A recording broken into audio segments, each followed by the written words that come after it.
Ladies and gentlemen, welcome back to the other side of the coin, and welcome to your Chelsea versus Crystal Palace match preview.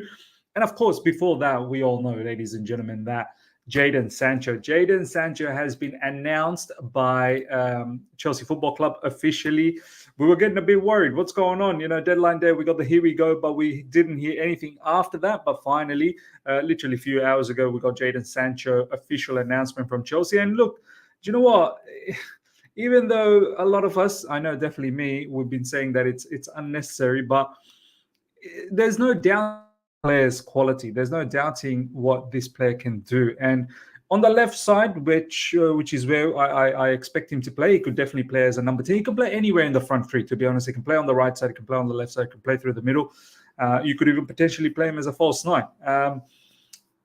There is immense quality about this player. For one reason or another, it didn't work out at Man United. Eric Ten Hag fell out with him and it was just a mess, and they needed to get rid of this player, and I feel like we've robbed them. We've absolutely robbed them. I mean, there's an obligation to buy for about 20 to 25 million, which I think is at that level of price. It's a no-brainer. And with Mudrik's off form, and God knows if Mudrik's really going to develop into the player that we think or we believe that he could be. Not me, I know many do believe. It does pose a question that should we have a better option over there, and Jadon Sancho definitely does provide that. But then again, Pedro Neto can play in that area as well. Now, Pedro Neto potentially can also play on the right side too. So look, it's a selection headache for Enzo Maresca down the track, but we've got a lot of games in this season, got a lot of games in the Conference League. Domestic Cup, we want to go as far as possible. Conference League, we want to try and win it. And of course, injuries are going to be inevitable in the Premier League as well. So look, big up to Jadon Sancho. Wish him all the best at Chelsea Football Club. He had quite a lot of nice things to say. We're going to quickly go through that before we talk about the match against Crystal Palace. Breaking, Sancho announced by Chelsea. His picture looks beautiful, man. It looks clean. I have to say, this kit, just like every other kit every season, we start things off with it, we don't like it, but then it slowly grows onto, and it's certainly doing that. Jadon Sancho wearing it looks really, really nice. Sancho, I'm really excited to be here. London is where I grew up, and I'm happy to be back. The manager spoke to me about the project, and for a young player, it's exciting. Hopefully I can bring goals and assists to the bridge. Look, I need this project speech to be told to me, because I really need to know what is the full project, where is the future going. I mean, we can kind of make out of, we can somewhat understand it, but I need someone to really sit me down and go through the project. And looks like everyone, when they have a whiff of that project being told to them, they love it. They absolutely love it. So Enzo Maresca, if you ever get the chance, please give me a call. I would love to know what the project is all about, since you have convinced Jadon Sancho with the project, which is fantastic. Home, Jadon Sancho saying that he's come home, which is brilliant. And he loves London. He's a London boy. Lots of videos there. You guys can check it out. More comments from Jadon Sancho. I think the manager who really drew me to the project, he spoke to me on the phone about this project and was building here. And for a young player like myself, exciting, and I can't wait to get started. So, look, hopefully he can kickstart his career here, man. It's stagnated. It's come to a halt at Man United, and I hope that we can resurrect that and he can become a big player for us. That's what we all hope for. That's what we truly hope for. Chelsea is iconic. My idols growing up were Didier Drogba and Frank Lampard, and now I have the opportunity to play for this club like them. It's a great feeling. Well done, well done, well done. He's saying all the right things. And I believe he's got number 19 as well. We all know who number 19 was, Mr. Mason Mount. And I feel like it's, looking at that, you can categorically say that we have absolutely robbed Man United. Sold Mason Mount to them for about 60, 65 million, something like that.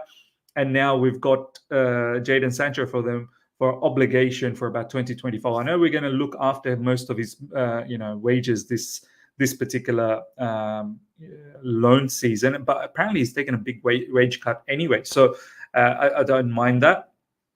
But yeah, Mason Mount number 19 to now Jadon Sancho number 19. Beautiful, beautiful, good business. They're signing me for a reason, to contribute to the team, and I'm ready to do that. I enjoy the style of play. The wingers, when they get on the ball, he loves them to go 1 versus 1 and be direct. We play a lot of 1-2s with the 10s and the striker combination plays. It's very attractive, and it's a style that I play. I love it. I love it. He seems to already understand, which is fantastic. A lot of the players are, welcoming him into the club. Madueke, one of them, Reece James as well. There you go, Reece James on Instagram, and many more. Sancho number 19, ladies and gentlemen. Sancho number 19. I love it. I love it. All right, let's now talk about the Crystal Palace game. Chelsea versus Crystal Palace. This is an importante, very important, very important game, ladies and gentlemen. Love the fact that Arsenal's dropped points, so it's made the weekend that much better. If you've missed out on the watch along, do check it out earlier on. It was a really good watch along. I wish Brighton won. Brighton did enough to actually win it as well. Bit controversial with that red card of Declan Rice, but nonetheless, we take it. So look, Arsenal's dropped points. Hopefully, Man United will drop points as well against Liverpool. It really gives us an opportunity to go into the international break with 3 points. Very, very important that we do that. We lost against Servette during midweek in the Conference League. We want to rectify that. And look, no one in the Premier League is easy. Crystal Palace this season so far, it's early days. A couple of games have been played. They've not looked the same Crystal Palace as last season with Michael Olise there, and Oliver Glasner still hasn't got them going. But I don't want this game for them to bounce back and get into gears.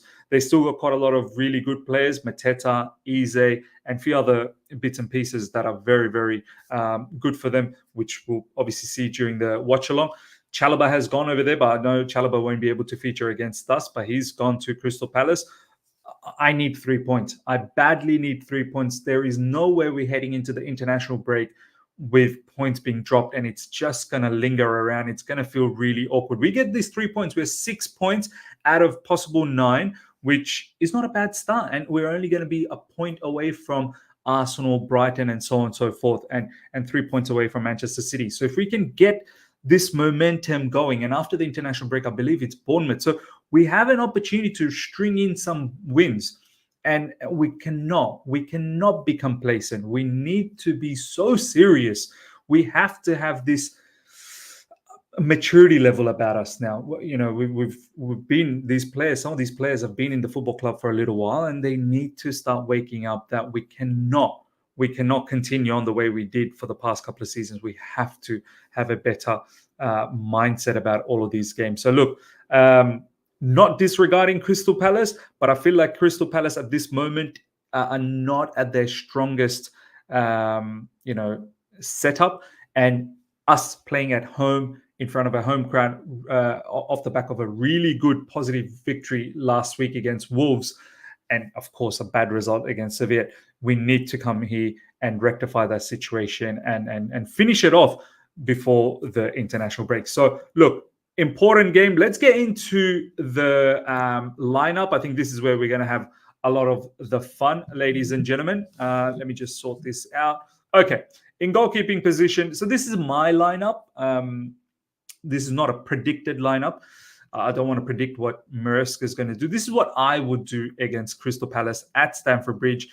Goalkeeper, Sanchez, because Jurgensen played midweek against Servette, and let's be honest, I mean, both of these goalkeepers, yeah, they're both a little bit shifty. If I'm being absolutely honest, they're both shaky. None of them really give me immense hope or that elite quality level of feeling. So, yeah, we'll go with Sanchez. I'm going with the back four, traditional 4-2-3-1 formation. Malo Gusto will be the right back. The CB partnership will continue with Wesley Fofana and Levi Colwell. They didn't feature during midweek, so we will bring them back in. Let them build this combination. Let them build this partnership. Yes, they're still shaky at the moment, but The only way to get consistency is you have to allow them to keep playing. Cucurella at left back, and he could potentially invert as well. So could Malo Gusto, to be honest. Wherever it needs to pivot, we can do that. Depending on the situation of the match. In midfield, Caicedo and Enzo Fernandez. I need big games from these guys, man. I cannot have Caicedo and Enzo Fernandez be too open in this game. I need them to win duels. It's so important to win duels, man. In the Premier League, if you're not winning your midfield battles, I'm telling you, the opposition will run amok. I need our defenders to win their duels. I need the midfielders to win their duels, and I need them to work hard, mate. Like, if you're going to play a high line, then make sure you counter press. And in transition, you do need to have a good recovery pace to cover a lot of the ground. And please do not allow opposition midfielders to just run straight through you guys. Have some physicality about your play. Very important. Madueke will continue. Obviously scoring a hat-trick last weekend, so he should get an opportunity to keep continuing on in the Premier League. He didn't have a very good game against Servette, but so didn't a lot of the other players. But I'm hoping in the Premier League, Noni Madueke will come alive. He really unlocked that right foot ability last week, and I want to see that happen a lot more. Cole Palmer will be just behind the striker, and I'll let you guys know who I'm going to put in the striker situation. I'm playing Pedro Neto straight away. I've seen enough of Mudryk. I don't need to see much more. I'm going with Pedro Neto. Pedro Neto was back in training, ladies and gentlemen, so he didn't feature in midweek against Servette, so therefore I'm playing with Pedro Neto. I'm playing with my strongest attacking force from the get-go to eliminate any sort of threat from Crystal Palace. I don't want Crystal Palace to even have a sniff in this match at all. And up front, I'm playing with João Felix, ladies and gentlemen. Nicholas Jackson can come off the bench. I would like to play with João Felix up front to ensure. I feel like Pedro Neto and João Felix, the Netflix combination. There's something happening. Cole Palmer and Madueke cold and fire. So there's a bit of combination happening here, and I would like them to continue this way. Ladies and gentlemen, this is my lineup. Goalkeeper, Robert Sanchez, Malo Gusto in right back, Wesley Fofana, Levi Colwill, the CBs, Marc Cucurella left back, Moses Caicedo and Enzo Fernandez in the middle of the field, Noni Madueke in right wing, Cole Palmer as the number 10, Pedro Neto out wide as the left winger, João Felix as the striker, false nine, whatever you want to call it. Let me know your thoughts, ladies and gentlemen, of that lineup. I'm going with a prediction. Chelsea, we probably will concede. We're still a little bit shaky in defense, but I'm going with 3-1. 3-1 victory. I'm confident off the back of that match last weekend. We should carry that on and forget about what happened against Servette and really put the afterburners on against Crystal Palace. The attack is looking good, so let's go out there and score goals. But equally, let's try and be as resolute as possible in defending. But it's more important. The only way we're going to be able to blow teams apart and actually make them feel like they're not in the contest is we got to score goals, because defensively, it seems like we can't keep it that tight. So yeah, ladies and gentlemen, let me know your thoughts. That's my feeling moving into this game. Need the 3 points, and I'm confident that we are going to get the 3 points. Hope you've enjoyed this. Smash the like button if you're here for the first time. Subscribe, hit the bell notification to stay in touch with all my content. I shall see you guys for the watch along tomorrow. Until then, take care. See ya.